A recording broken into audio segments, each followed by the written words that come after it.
Episode 107, How to Prepare for Clinical Supervision on the Social Workers Rise podcast. Hello, my name is Catherine Moore, social worker, mom, coffee lover, and founder of Social Workers Rise, where we inspire social workers to connect, expand their knowledge, and change more lives than they ever thought possible. I'm so excited you found my podcast. We will talk everything social work on every level from micro to macro. We will hear the stories of social workers who are doing big things, learn new skills, and most importantly, give you actionable steps to make a difference today. Let's go. Hello, and welcome to another episode of Social Workers Rise. It is your host, Catherine here. So, what is something that clinical social workers all do, but we hardly ever talk about? Clinical supervision. Yes, if you are a clinical social worker in the United States, you are very familiar with this term, or you will be if you haven't started it already. So, clinical supervision is the process that is required of clinical social workers to go through so that we can have the proper training and guidance and mentorship that we need to be effective clinical social workers. And that is in the nutshell. That there is a lot of politics and different opinions about clinical supervision and the gatekeeping that goes on and the tests and the whole structure. But for right now, we are going to talk about how you can use these sessions to the best of your ability, because you have this chance to learn from someone else in the field or from other groups of peers if you happen to be doing group supervision. And it's important that you are able to utilize this time effectively so that you can learn as much as you possibly can and you can be as effective as possible. Because after clinical supervision is over, that is it, my friend. That is it. You are on your way. And unless you seek out additional group consultations, or if you have coworkers that you can meet with regularly to process cases, clinical supervision is it. So we really need to be sure that you are well prepared. Simultaneously, if you are the clinical supervisor, it's important too that you are prepared, because not all of your supervisees are going to listen to this episode, which they should. But I digress. So, this episode is going to talk to the interns, the supervisees, as well as the clinical supervisors about ways that we can show up prepared and ready to have a meaningful, engaging session so that we're not wasting time, right? We don't have time to be wasting time. Not about that life. So I'm really excited that we get to talk with Lucritia Stewart. She is a clinical social worker, and she is based out of Washington, D.C. Well, I'm sorry. She's up there in the on the East Coast, and she is licensed in Washington, D.C., Maryland, and Virginia. She has more than 8 years of clinical social work experience as a medical and psychiatric social worker. She's currently working as a public health advisor for the federal government and has a wealth of experience in providing direct clinical services to pediatric, adult, and geriatric populations in the inpatient and outpatient medical facilities. Or you can call these as, or, and also, in the community-based settings as well. She's an expert in public health advocacy, evaluation, and treatment planning, as well as evidence-based modalities to address concerns of clients who, while improving one's quality of life and healing. Additionally, we'll talk about some of the services and products that she has personally developed. She is offering career consultation. She has a clinical supervision group that you can get on the wait list for. And of course, she provides clinical supervision services. So we're going to listen to this interview that I did with Lucritia right after we take a listen to this quick ad from our sponsor, the Rise Directory. And this is a perfect segue because if you are a clinical supervisor, you are desperately, desperately needed in any state that you are in. Please make sure that you add yourself to the Rise Directory because this is going to be a great way for social workers to find you and be able to seek out your services. Because as we'll talk about, there is a really high need of clinical supervision, but a lot of times social workers just don't know where to go. And the Rise Directory is a great place to go to find a clinical supervisor. So if you have not already signed up, you can create a free profile right now. The link is in the show notes. It's risedirectory.com. So let's hop into this episode.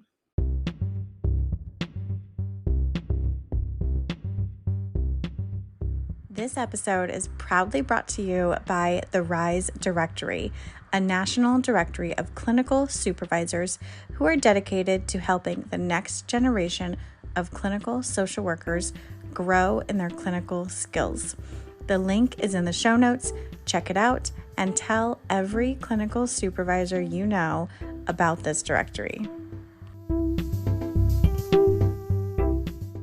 Hello, and welcome to another episode of Social Workers Rise. It is your host, Catherine, here, and I am here with Lucritia Stewart. She is a clinical social worker, and you may also have known her from her brand, The Bold Black Social Worker. Welcome, Lucritia. You also go by Cree, so I'll, interchangeably use those names. Welcome. Thank you so much for having me. I really do appreciate you. Yes, of course. So I'm really excited to get to know you because we had been communicating, I don't know, maybe a year now, 6 months. Yeah, it's been a while. Yeah, because I must have I saw you on Instagram, right? And then I Right. saw that you also have the Bold Black Social Worker Clinical Supervision Planner, and I was like, Yes. oh, I got to get to know this girl. She is my type of girl. Thank you. Yes. It's been a while. We've been corresponding for a while, so I'm glad I was able to come in and get on your podcast. I'm definitely a fan. Well, thank you. Thank you so much. And I'm definitely a fan of this planner. This planner is beautiful, by the way. We'll get into it later, but I mean, I'm a planner freak. Like I love planners. I always have them since high school. I've had a planner. So this is a good one, right? Thank So you. I'm wondering, you have a planner, which is amazing, but what is your current role? Like, what do you do, day to day for your full-time job? So my full-time job, I am a public health advisor for SAMHSA, which is the Substance Abuse and Mental Health agency, a part of Health and Human Services. So I work for the federal government, and I work with grants. So now, previously, I was a medical social worker at various hospitals for about 7 years, and then I transitioned over to the macro side of social work last year. So I've been here for a little over a year. Awesome. And so and then you also provide clinical supervision, is that right? Yes. So with Bold Black Social Worker, I provide clinical supervision as well as career consulting. So helping social workers find non-traditional roles within social work. And then I also do a few things like public speaking, as well as peer consultations. So if any social workers, want to discuss a case with me they're having a really hard time with, I'm available for that. Awesome. So you have a bunch of different hustles going on. I love it. So Thank you. yeah. So you're working with SAMHSA and that's primarily with addiction, right? Yes. So I work with grantees who received specific grants for substance abuse with children. So just prevention. I work specifically with prevention. So we're preventing, we're funding different programs across the country, and making sure that we are preventing children from using alcohol and marijuana, vapes, things of that nature. That's awesome. I love how we can use our clinical skills in a macro setting because you definitely need those clinical skills to know what you're doing in that setting. Is that right? Yes. So it's like I was basically on the other end of what I'm doing now. So I was on the other end working with different agencies, providing the micro or the individual services, and now I can see from the outside looking in programmatically what's going on with the agency. So that's pretty much what I work with, and I love it. It's a different realm. It's completely different from what I've been doing as a medical social worker, but it's so interesting, and I really do enjoy it. Yeah, that's great. I know a lot of conversations that we have here on the Social Workers Rise podcast is just exploring different careers that you may not have heard of before. So I really love hearing that you're kind of more in a not like if you want to call it non-traditional social work role, but you're still using your skills and you're still, a social worker, if you will, Yes. right? Yes, yes. Yeah. I work alongside other social workers as well. So, which is a beautiful thing to kind of see us transition from, just simple social work positions to, more macro roles and realms. So I really do enjoy it. And it's definitely something I'm very interested in moving forward with my career. Yeah, and I bet that your supervisees really benefit from all of this various experience, the micro and now the macro, because I talk to so many social workers who are interested in that macro side, but they just don't know where to get started and they feel almost boxed in by their clinical role. Or their clinical skills, but I'm trying to reiterate, and maybe you can speak on this, like how versatile our skills really are, and I'm wondering, how do you teach that to your supervisees? So for me, I tell people all the time that everything that you're doing can be transferred into any type of career. I feel like having an MSW is probably the most versatile degree you can get. You can literally almost do anything. And so what I try to explain to my supervisees and the social workers that I work with on the career consultation side is that especially within interview settings, you have to sell yourself, and you sell yourself by explaining how what you're doing in the clinical world is going to be the same way with in the macro world. So say for instance, if you have a caseload of 100 people in the communities, you can say, I'm very I'm an expert in, juggling caseloads or maintaining, what do I want to say? Maintaining, a heavy caseload, talking and speaking with other people. Like it's literally the same things. Like it's the same things, just in a different realm. And I really try to explain that when I do my career consultations, because a lot of people have a hard time with interviewing and things of that nature. So I really just try to, help them understand and help other social workers understand that everything that we do is transferable into any field. Yes, definitely, definitely. And that's one of the areas that I talk about too, because I'll do career consultations as well. And Mhm. people just come because we've been so conditioned in grad school to just be like social work position and that's it. And so we limit ourselves into what we're even looking for. Like we don't even know what to look for. So I love that Yeah. you bring that out too. And I definitely utilize the document that you have about the different social work positions that are out there. You can literally do so much with your degree, and people are really just boxed into these, different type of social work roles. And there's so much that you can do. It's so much that you can do. I've seen social workers in so many different positions, and I'm like, how you have an MSW? That is so cool.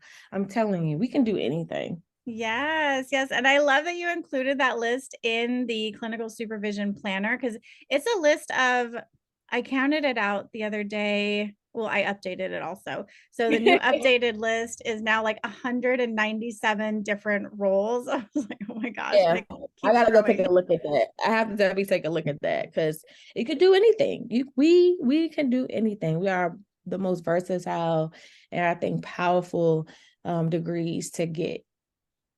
I tell people all the time, just get your MSW, you'll be fine. Yeah. Yeah. You want to help people? Get your MSW. There it is. Yes, yes. Start there. So I'm wondering, how did you get started as a clinical supervisor? So I first got started with clinical supervision. I actually took a course at school in my MSW program. I took a supervision and social work course as an elective, and I loved it. I loved it. And so that really got me thinking like this is something that I would want to do, in the future. I love cultivating and helping out new social workers. Like that's something that's a passion for me. So I knew that I would be able to do that as an independent social work supervisor. And so I took that course. And then, of course, so in the state of Maryland, where I'm located, you have to wait 18 months after you get your clinical license to become a board certified supervisor. So I passed my clinical exam in 2017. And then 18 months after that is when I started doing clinical supervision. Awesome. Awesome. So I hear from a lot of people that when they show up to their clinical supervision sessions, that it's boring. They feel like they don't get any value from it, that their supervisor just doesn't really talk about anything. And I try to reframe it and put it back on them like, well, this is your supervision session, so it's up to you to show up, to be prepared, to know what you want to talk about, to know what are the areas that you need more support in. So I'm Yeah. wondering, do you have tips or ways that we can be prepared for clinical supervision, for supervisees or interns, but also, for the supervisors too, because not everyone's going to listen to this podcast. So the Right. supervisors might need some tips too. I understand completely. So as far as some tips for some supervisees, bring cases to your supervisors. Bring some issues, bring some cases, bring some things that you're actually working on. And then I think that makes supervision a lot better, especially if you have an independent supervisor. We're not in the roles with you. So you have to bring forth the cases to discuss and talk about. Another thing that I suggest for other supervisees, especially if you're not doing clinical supervision within your job, my first thing is to tell people, try to find a position that offers clinical supervision.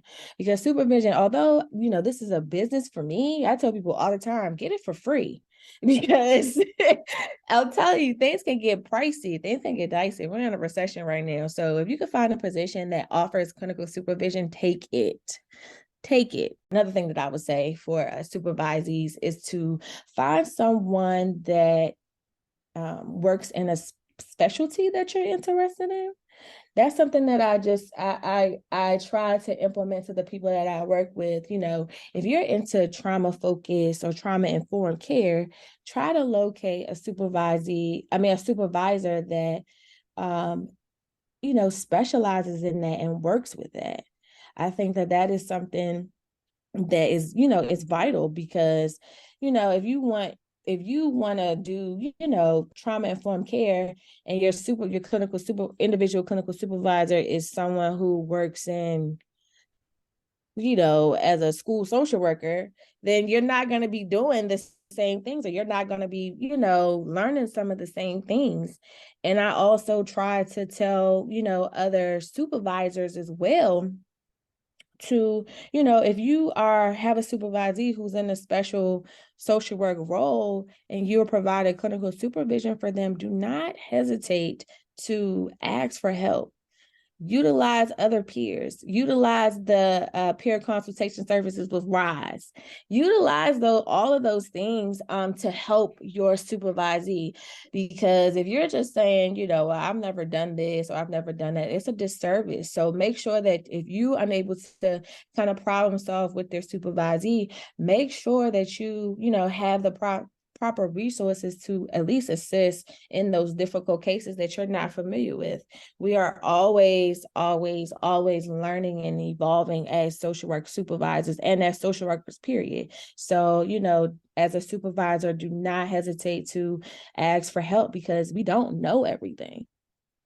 So that's something that I think that social work supervisors need to definitely utilize within their sessions. If they don't know something or they're having trouble with it, say, to your supervisor, say, I'm not really familiar with this, but I want to try to troubleshoot it with somebody else. Ask for assistance. Yeah, I love that. It's so important. It's really just practicing that humility and saying, I don't know the answer, but I'm going to find out for you. Hey, it's Catherine here. I hope you are enjoying this episode. We're going to take a quick break to listen to these ads from our sponsors. Do you want to make your own podcast? Spotify has a platform that lets you make one super easily, then distribute it everywhere and even earn money all in one place for free. It's called Spotify for Podcasters. And this is the platform that I use because it makes it so simple to record and distribute your podcast all in one place using your cell phone.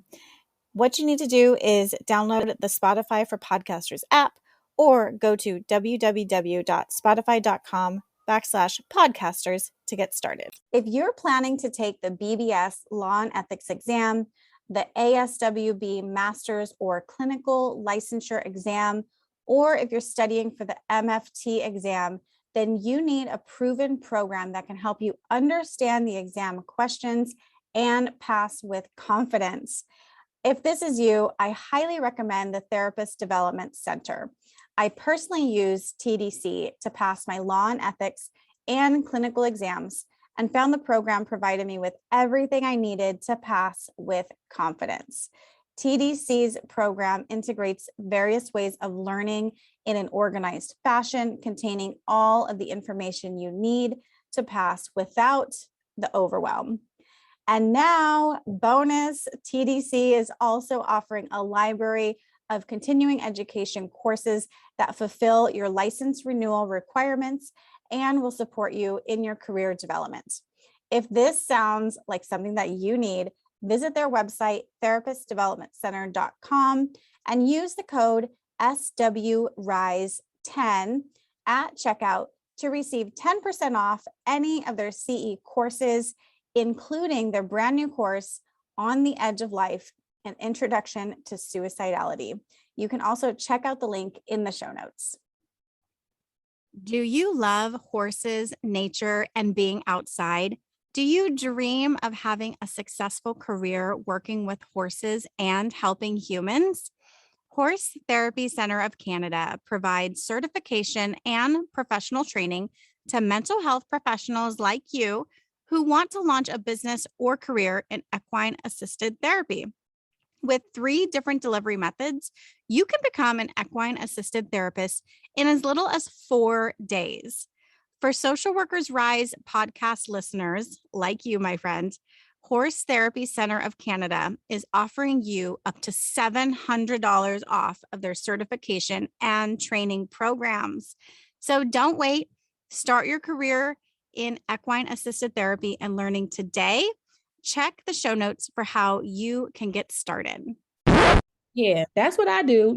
Sometimes I don't know all the answers. I mean, I received my master's in 2015. But I still don't know everything. I don't know every realm of social work that, the others or the every issue that other social workers are going through, especially with my supervisees. So I say all the time, let me try to troubleshoot this with someone else. Or, ask your direct supervisor, what will be the best way and the best realm, and we can try to work it out together. That's something that I try to do, just making sure that I'm of assistance, that I'm not just giving out information that, isn't needed or necessary, or that I'm not 100% familiar with. Right. That makes sense. Yeah, that makes sense. So just to recap, for some tips for interns is to come prepared to clinical supervision with cases that you want to discuss. I know when Yes. I was doing clinical supervision in my planner, I would say, me and my planner, right? I would write down like, okay, I have clinical supervision on this day. And so I would write a list of the different cases that I wanted to discuss, because I knew myself that when I got there in front of my supervisor, I would blank and be like, Yeah. everything's great. Yeah. And that's it. No, man, that's not how you get help. That's not how Hmm. you understand the difficult things that you're going through. You have to try to troubleshoot it with somebody else. So yes, definitely having Yeah. little cases to discuss. And I love the planner format because you have the clinical supervision session form. So if it were me, like if I were the intern or the supervisee going through here, I would scribble down, in the descriptions, like the things that I want to talk about throughout the week that come up for me. That Yep. way I know, like, it's right here. I'm going to pull this out when I'm with my supervisor, and there will be no lack of topics to talk about. Yes. So that's really good. Right. And then whatever you guys discuss, you put it in the planning section. And so the plan for the next session that you guys have will be X, Y, and Z, X, Y, and Z. And then you'll have it written down of all the things that you're kind of, going through with your supervisor. And it's also really good to have, in my opinion, or have the supervision session forms, because you can get audited by your board for the supervision that you guys are doing. And then you'll have everything written out and right there, that from every session that you've been doing X, Y, and Z with your supervisor. And this is what's been going on. Yeah, definitely. So stay organized. We can add that as another tip. Stay organized on Yep. both sides, supervisors and supervisees. Yep. Stay organized. For interns, also see if we can find supervision at your place of employment. There are so many jobs that I'm seeing for social workers right now, or for clinical social workers, especially. Make sure that you ask about that, in your interview, or you're able to negotiate, if it's not something that they are able to provide, because sometimes there's not a qualified supervisor at every workplace, but you have people like Lucritia who your work can contract with, and your Yeah. work would then pay her, so it's not coming out of your pocket, but you would have to negotiate this, after they've offered you the job. And it's something that, I would really encourage you to do.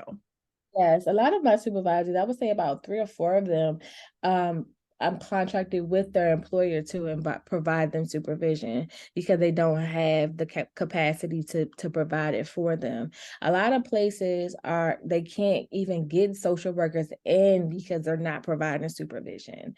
Like, it's vital. And I think that now a lot of the employers are noticing that this is something that is going to draw your people into the organization, Yeah. because we all want and need to further our careers as social workers. And you can't do that in a role that's not willing to cultivate and build your future, or at least assist with it with supervision. Yep. Yep, exactly. And the last tip that you had for the interns or the supervisees Mhm. is, if there's a specialty that you want to focus in, try Yes. to find a supervisor that has that same specialty, Yes. because, like you said, if you're working in a school but want to do something completely different, like medical or macro, right? You're going to want someone with that specialty. Wait, that's kind of confusing to me. So, because if we're in a school, then we actually do need a supervisor that's within school, right?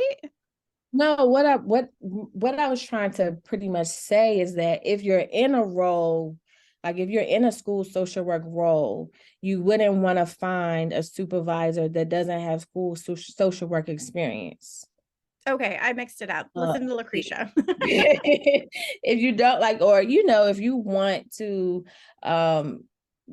do trauma, if you're interested in trauma informed care, you're doing trauma informed social work within your role, find a social work supervisor who has a trauma informed background or understands trauma informed care. Be specific. If you want a specific knowledge, be specific with your social work supervisor and selecting them outside of your work. Awesome. Yes, definitely.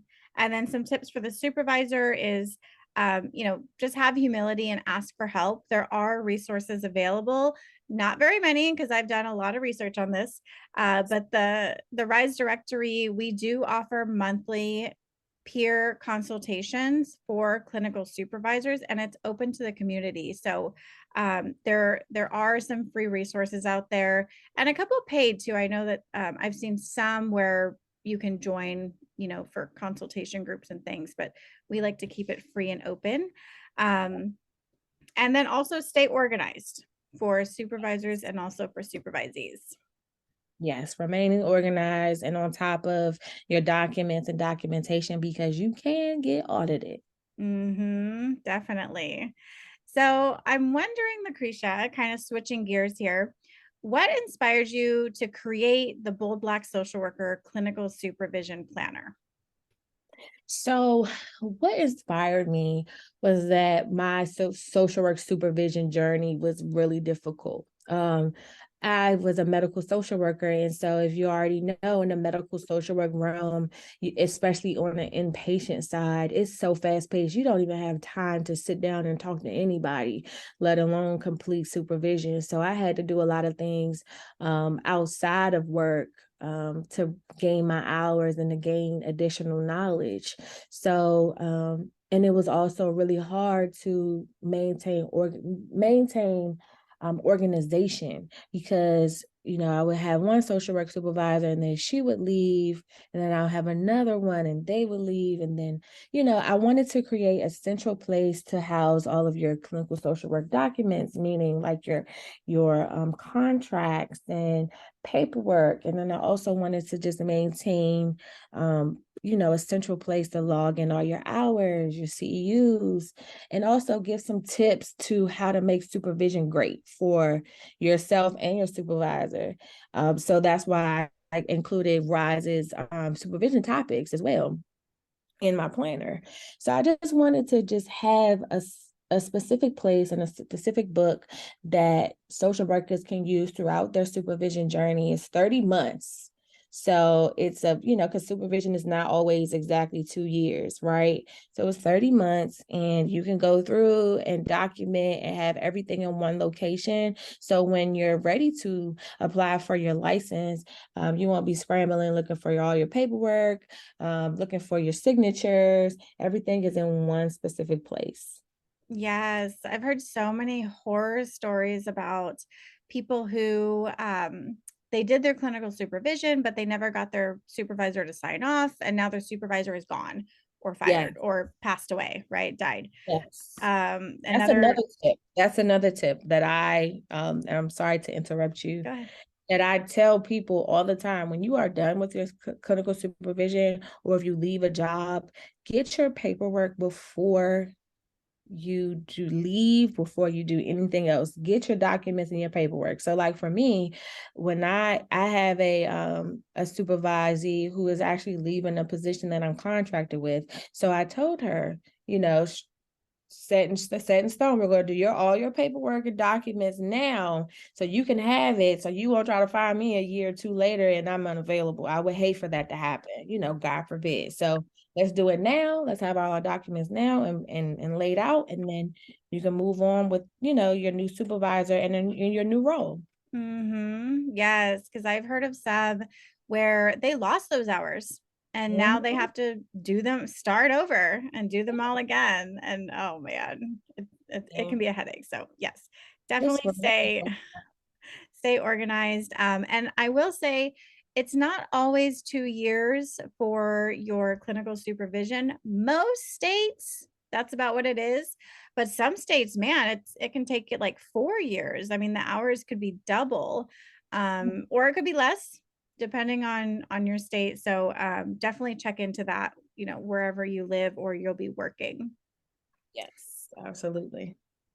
And so, can you remind us again? I know you kind of hinted and teased us a little bit at the beginning, but tell us, what kind of services that you offer and where can we connect with you and get our hands on this planner?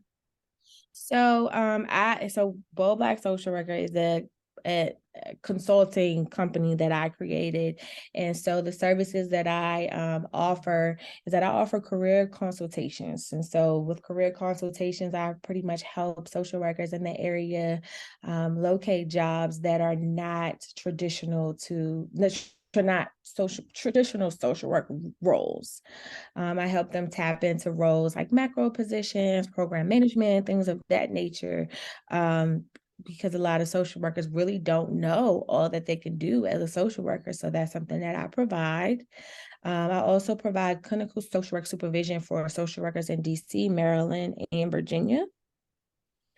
And so I offer that, but as of right now, I am booked up. I'm completely filled and booked with supervisees. So I have a wait list, but you can always do a free social work consultation with me, and I can put you on the wait list for the next time I have an opening, because quite a few of my supervisees will be testing fairly soon. Okay, awesome. And if you do need a clinical supervisor, Lucretia's full, but you can go to risedirectory.com and view clinical supervisors all over the United States. We have over 100 people who are currently listed there. So, and we're growing every day. We're still relatively new, so I would encourage you to go and check it out and reach out to the people who might be able to help you. Yes, absolutely. So thank you so much, Lucretia. Did we cover everything? Was there anything you wanted to add? No, I think we did cover everything, and you guys can book any type of consultation with me or purchase the planner on my website, which is bbsocialworker.com, or reach out to my Instagram page, which is Bold Black Social Worker on Instagram. And that link is also in the show notes. So definitely go and check it out. Thank you so much, Lucretia. Thank you.